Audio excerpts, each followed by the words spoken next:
The first thing he felt was the rough bite of rope cutting into his wrists. Dust filled his mouth, and the smell of smoke and sweat lingered in the air. When his eyes finally focused, Gideon Pratt realized he was lying in the center of a camp, surrounded by faces painted in war colors and eyes full of judgment. A circle of Apache warriors stood around him. Some held rifles, others carried spears carved with family marks.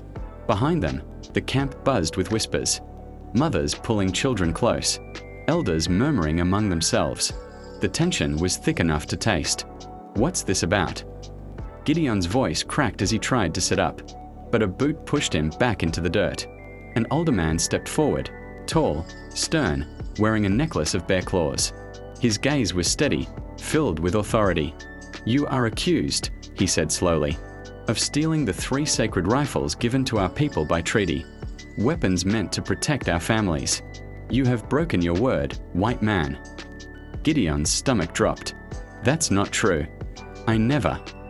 Before he could finish, another voice cut in, smooth, practiced, and dripping with false concern. "Chief, I saw him myself," said Royce Barrett, a local trader who'd spent months dealing with the tribe. "Found the rifles hidden under his wagon top near the creek. I warned you he couldn't be trusted." Royce's words stung worse than the ropes. Gideon had known the man, even shared campfire whiskey with him. He remembered helping Royce fix a broken axle just a week before. Now that same man was feeding lies into the ears of everyone within reach. The chief looked down at Gideon, silent for a long moment. Then he nodded grimly. "By dawn, the council will decide your fate." The crowd began to disperse, but the whispers grew darker. "Hang him at sunrise," someone muttered. "A thief deserves no mercy." Gideon's chest tightened. He tried to recall every moment from the night before. He remembered leading his horse to the creek, washing the dust from his hands, and then a sudden crack on the back of his head. After that, only darkness. Now he was here, bound, branded a criminal. As night fell, a cold wind swept through the camp. A few torches flickered in the distance, and Gideon could hear the drums from a nearby fire, steady, rhythmic, like a heartbeat counting down his final hours. Then, from the shadows, a quiet voice spoke. "You're not what they say you are." He turned his head.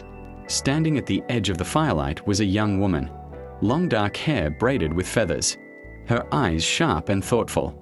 "I saw something," she whispered. "And if I'm right, the real thief isn't you."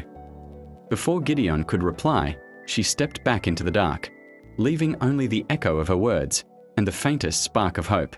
The morning sun rose red over the horizon, spilling its light across the camp. The fires had burned low, leaving thin trails of smoke curling into the sky. Gideon hadn't slept. The ropes still dug into his wrists, and his shoulders ached from being tied all night. Every sound, the snort of a horse, the cry of a hawk, reminded him that each minute brought him closer to a verdict he didn't deserve. When he lifted his head, he saw her again, the young woman from the night before. She was walking between the tents, carrying a bowl of water. For a moment, their eyes met. She hesitated, then approached. "Drink," she said softly, holding the bowl to his lips. He drank greedily, the water tasting of smoke and clay. "You said you saw something," he whispered, careful not to draw attention from the nearby guards. "What did you mean?" Her gaze shifted toward the edge of the camp, where Royce Barrett stood talking to 2 warriors, his voice smooth and confident. "Last night," she said quietly, "I saw him near the wagon. He thought no one was watching. He hid something under your top, long metal barrels wrapped in cloth." Gideon's heart pounded. "You're sure?" She nodded. "I know what rifles look like. My father trained me to shoot." Before Gideon could answer, one of the guards barked something in Apache, motioning for her to step back. She obeyed but gave Gideon one last look, a look that said, "Don't give up yet."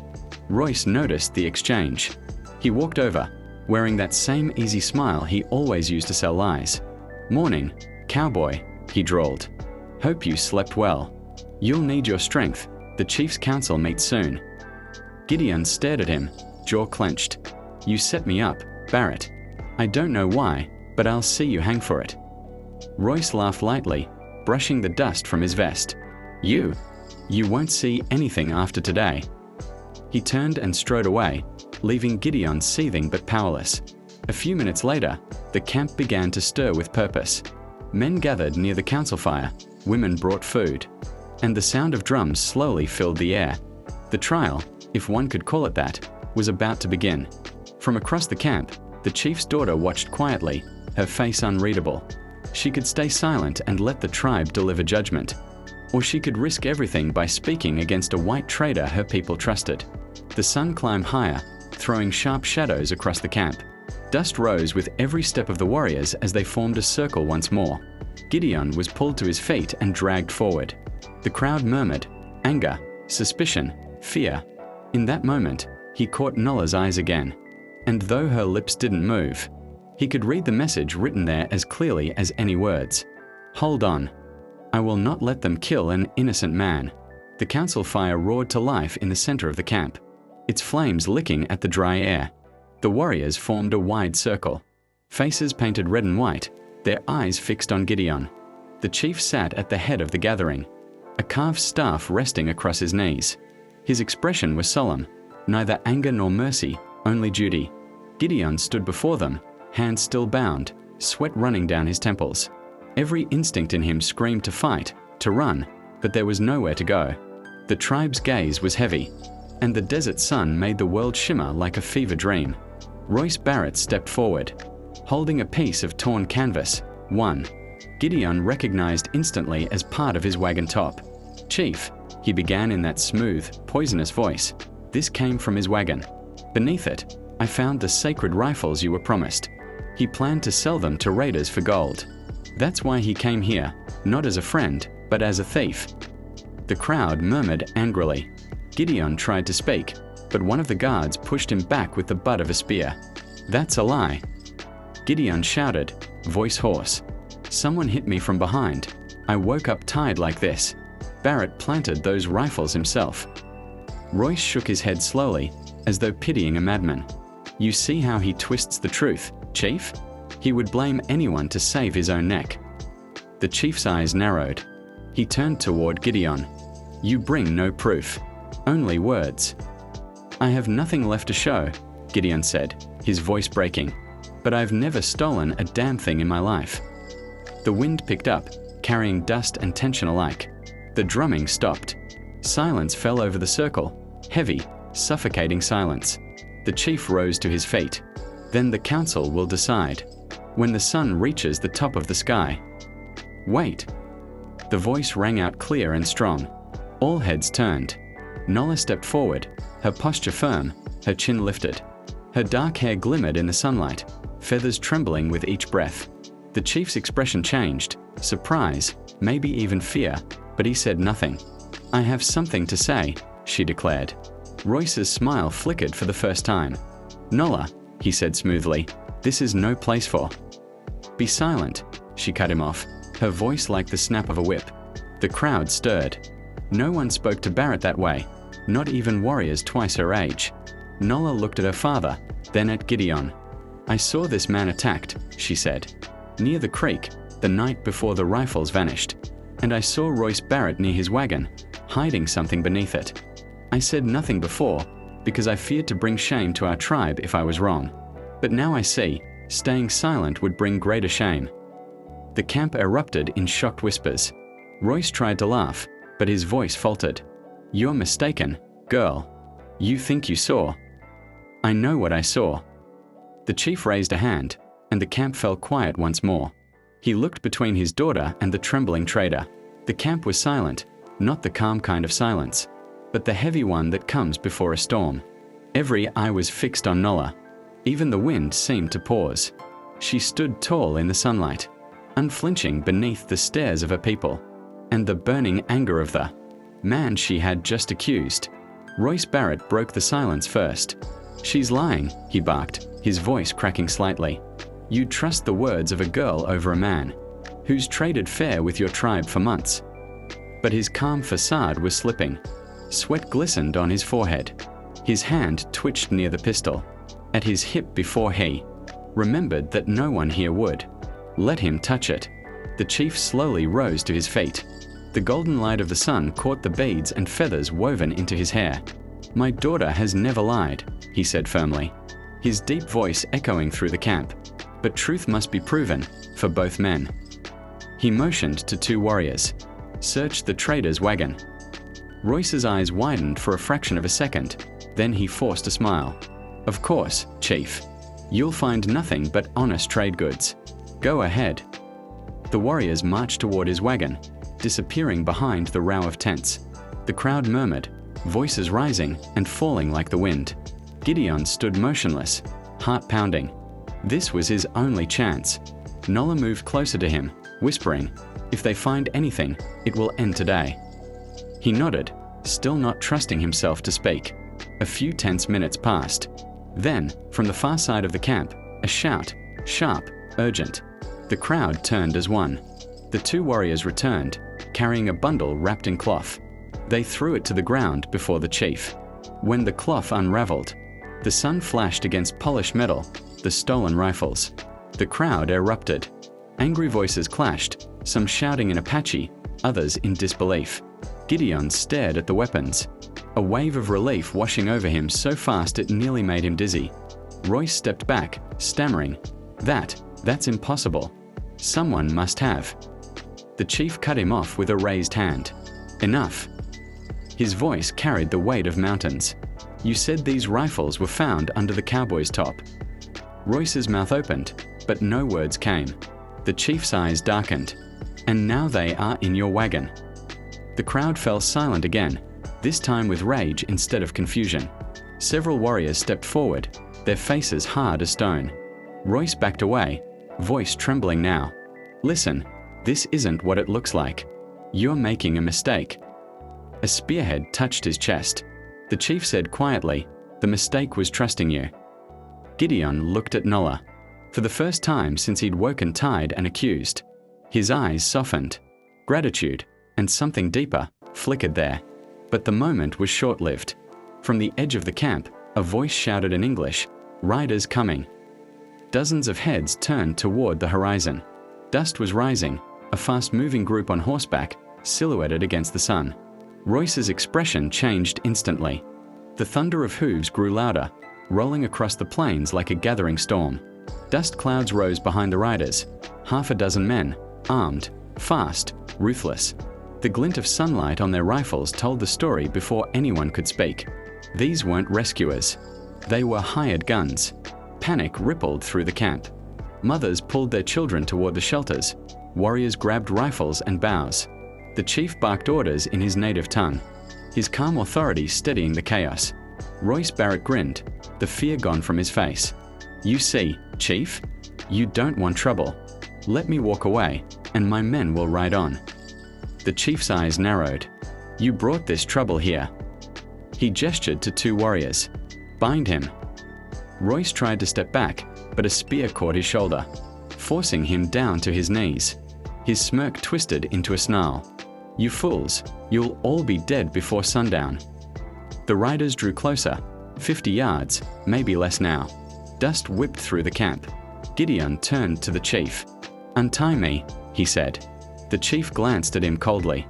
"You expect me to arm a man we nearly hanged?" "If you don't," Gideon said, voice firm, "you won't have time to change your mind." For a moment, no one moved. Then Nola stepped forward, cutting the ropes from his wrists with a knife hidden beneath her sash. "He saved no one yet," she said, "but I believe he will." Gideon rubbed his raw wrists, grabbed a rifle from a nearby post, and checked the chamber. "Where's your cover?" The chief pointed to the ridge behind the camp. "We fight here. This is our ground." The riders burst into view, shouting, firing warning shots into the air. Bullets snapped past tents and fire pits. The first warrior dropped, clutching his shoulder. "Take them." Royce shouted from where he knelt, grinning like a devil. Gideon dove behind a wagon. Firing once, the shot hitting a rider square in the chest. The man tumbled from his horse. "They're mercenaries." Gideon yelled, "They won't stop unless he's dead." The chief nodded sharply. "Then we make it so." Warriors fired in unison, arrows slicing the air. Horses reared, chaos broke out. The camp turned into a battlefield of dust, flame, and shouts. "Gideon, moved like a man reborn, every instinct sharpened by desperation and purpose. Nola ducked behind a rock, loading a rifle with calm precision. When one rider aimed toward her, Gideon's shot came first, sending the man crashing from his saddle. She looked back at him, a flicker of trust passing between them like lightning. Then, over the chaos, came Royce's desperate scream. He had wriggled free from his guards and was running toward his men. "Fall back," he shouted. "We'll regroup." A single gunshot rang out. One of the tribe's warriors fired, hitting the ground inches from his boots.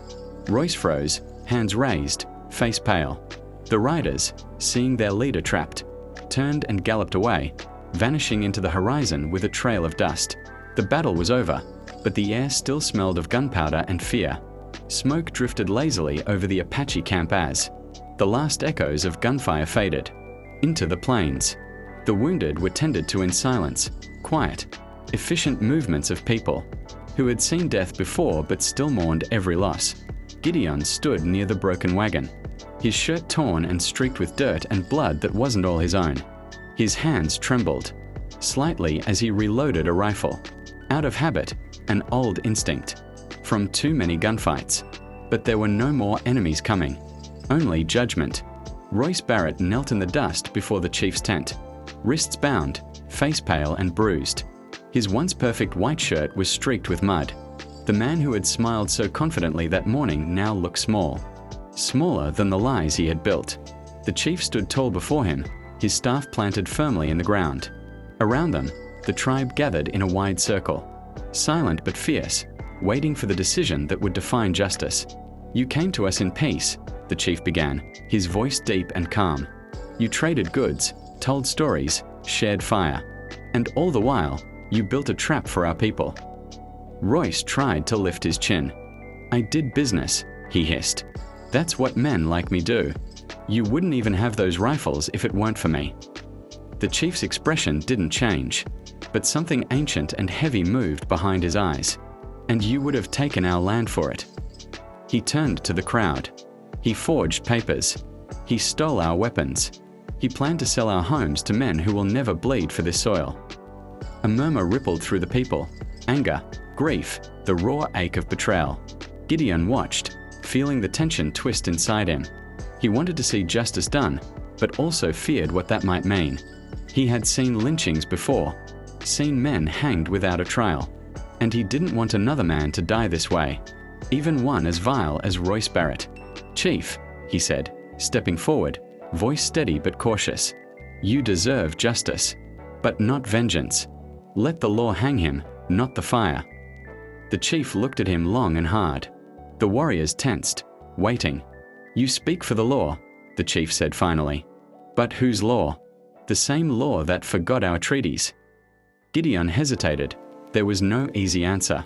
"No," he said quietly. "The law that remembers what's right." The silence stretched for several seconds. Then, surprisingly, Nola spoke. "Father," she said softly, "you taught me that mercy is stronger than revenge. The fire burns fast, but truth lasts longer." Her words drifted through the air like smoke, touching every heart in the circle. The chief closed his eyes for a moment, then nodded. "Then let truth stand." He faced Gideon. "You will take him to the territorial marshal. You will speak for what happened here, for all of us." Gideon's eyes widened. "You're trusting me." The chief gave a small, solemn smile. "You fought beside us. Trust is earned in fire." The sun was low and cruel as Gideon Pratt rode west with Royce Barrett, bound to the saddle behind him. The two horses moved slow under the weight of heat and silence. The desert stretched out in every direction, endless, golden, and merciless. Behind them, the Apache camp was just a faint line on the horizon. Ahead lay 50 miles of empty land before they'd reach the nearest town, and the territorial marshal who'd decide Royce's fate. For a long while, neither man spoke. Only the steady clop of hooves and the whisper of the wind broke the silence. Finally, Royce laughed bitterly. "So this is it? You think you're some kind of hero now, bringing me to justice?" Gideon didn't look back, just doing what's right. "Right." Royce spat the word like it tasted sour. "You think they care about right?" The marshal, the landowners, the politicians, they'll shake my hand before they shake yours. You're nothing but a drifter with dirt on his boots. Gideon's jaw tightened. Maybe, but I'm the one riding free. Royce smirked. For now. The trail wound through red canyons, the light fading to amber. Gideon's mind drifted to the faces in the camp, to Nola's words echoing in his head. Mercy is stronger than revenge. He wasn't sure he believed it yet, but he wanted to.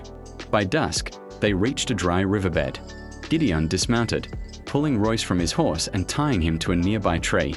He built a small fire, the last orange glow before the desert swallowed the day. Royce watched him, smirking through cracked lips. You could have ridden off, you know. Left me for the coyotes. Saved yourself the trouble. Gideon didn't answer. He just stared into the flames, the firelight reflecting in his tired eyes. Royce leaned forward, his tone turning sharper. You think they'll thank you for this?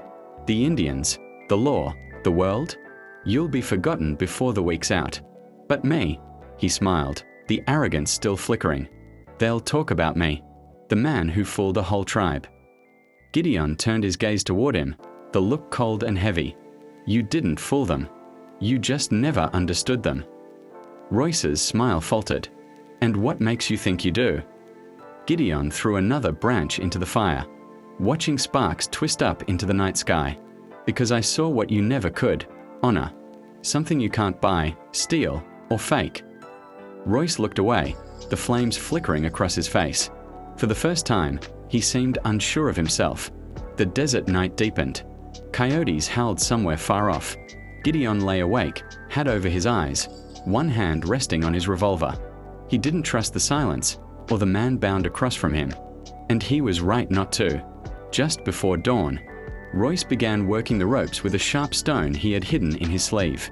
Slowly, carefully, the fibers began to fray. He glanced at Gideon, still, motionless, and smiled faintly. But as the last strand snapped, Gideon's voice came from the darkness. I wouldn't do that if I were you. By the third day, the desert turned into scrubland, and the scrubland into something that pretended to be civilization. A crooked sign read, Silverton, 3 miles. It wasn't much of a town, just a stretch of sun-bleached buildings, a saloon, a jailhouse, and the kind of silence that made you check your back every few steps.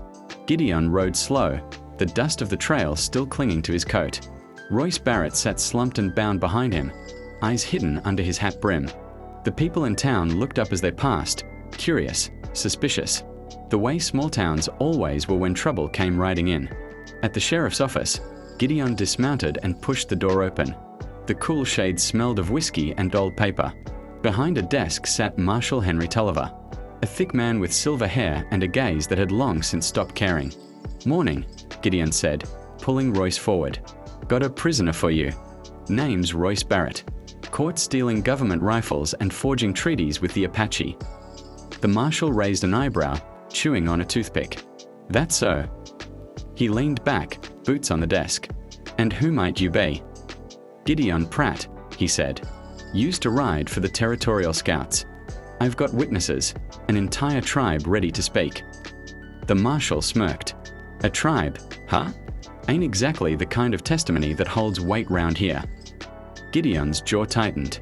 You're saying their word means nothing. I'm saying, the marshal said slowly, that men like Barrett here tend to have friends in high places. You, on the other hand. He gave Gideon a long look. You got the look of a man nobody's vouching for. Royce chuckled softly. Told you, cowboy. The world runs on paper and profit, not on your kind of justice.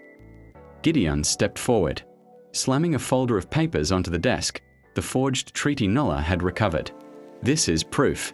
You turn your back on it, you're no better than him. The marshal picked up the document, turned it over once, then set it down. You bringing me a headache, son. Tell you what, I'll keep him here for now. We'll look into it. You head back west, forget this ever happened. Gideon's hand hovered near his revolver, not out of anger, but out of sheer disbelief. You're gonna let him walk, aren't you? The marshal met his eyes. No emotion, no shame. Ain't my call. Comes from higher up. Man's got property, friends, influence. You got dust. For a long second, Gideon said nothing. Then he nodded slowly. I've seen this kind of justice before. He turned to leave, but Royce's mocking voice followed him out the door. You can't win, Pratt. You never could. Outside, the town looked quieter than before, as if the sun itself had dimmed. Gideon stood there on the wooden porch, staring down the street. His hand clenched into a fist.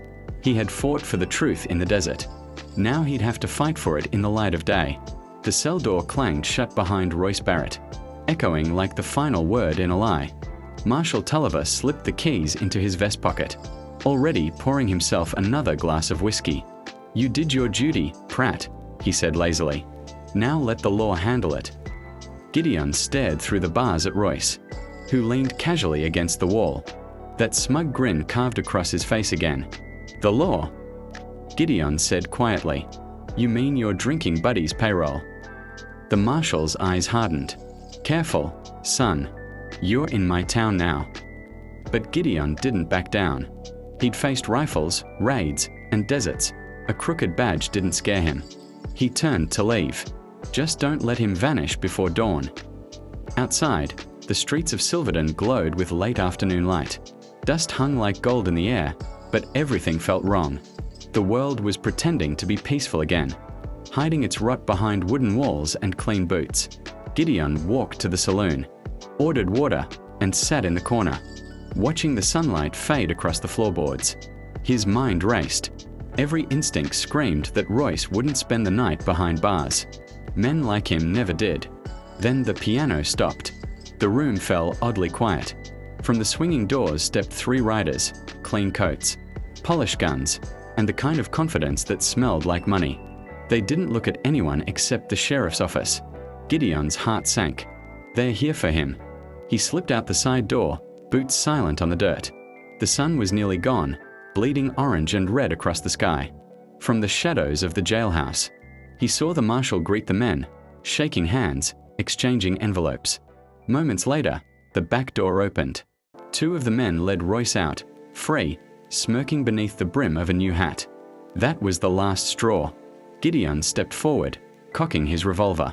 You walk one more step, Barrett, and I'll make sure you crawl the rest of your life. Everyone froze. Dust drifted through the still air.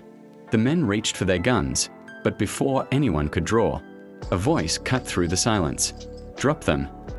It came from behind. Gideon turned slightly, and there she was. Nola, mounted on a horse, cloak pulled back, bow drawn tight. Behind her, 4 Apache warriors, faces painted, eyes sharp. The men hesitated. The marshal's fake calm cracked like glass. Gideon exhaled in disbelief. You followed me all the way here. Nola didn't lower her bow. You carried our truth. We came to carry yours. The street fell silent, save for the whine of the wind between the buildings. Royce sneered. You think this changes anything?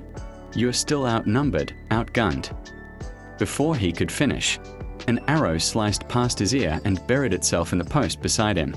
Nola's voice was cold steel. Try lying again. Gideon moved closer, revolver steady.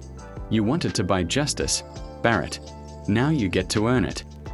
The marshal stepped forward, hand shaking. You can't just take him. This is official business. The sun was barely above the horizon when Gideon, Nola, and their small escort of warriors rode back into the Apache camp. The same wind that once carried suspicion now carried silence, heavy, expectant, alive. Children peeked out from tents. Warriors stood tall but calm. The chief waited near the great fire, the morning light catching the beads in his hair. Royce Barrett, bound and bruised, stumbled forward under Gideon's grip. His fine clothes were torn, his arrogance stripped away. The man who once manipulated entire towns now looked like what he truly was, small, hollow, and afraid. Gideon stopped a few steps from the fire. He's yours, he said simply. The chief regarded Royce for a long moment before speaking. You were given our trust. You broke it.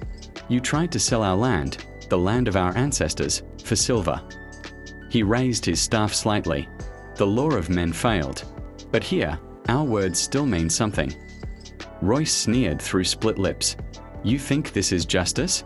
You'll hang me and call it honor. The chief's gaze didn't waver. No, death would free you. We will let truth judge you instead. He nodded to Nola, who stepped forward and held up the forged treaty and a pouch of silver. Coins, proof of every lie Royce told. The crowd murmured, voices low but fierce. Gideon felt the heat of the fire on his face, the sound of the wind in the silence that followed. He'd seen trials before, in courtrooms, in taverns, in alleys, but never one that felt this pure. There were no lawyers, no lies written in ink, only the truth of what a man had done and who he'd hurt. The chief turned toward Gideon. You carried him here. You fought beside us. What say you, outsider? What is his punishment? Gideon hesitated. He looked at Royce, then at the people around him. He thought of the marshals, the corrupt town, the papers no one would ever read. Finally, he spoke, voice steady, low, but clear. Let him live, so he can see the world he tried to sell fall apart around him. Let him walk as the man who lost everything, his name, his deals, his pride. That's a longer sentence than any rope can give. The crowd murmured again, this time with respect. The chief studied Gideon, then nodded. So it will be.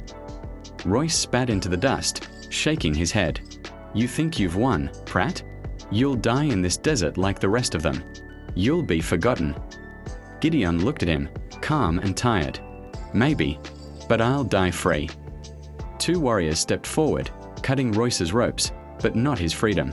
They pushed him away from the camp, forcing him to walk east, alone, toward the rising sun and the empty miles ahead.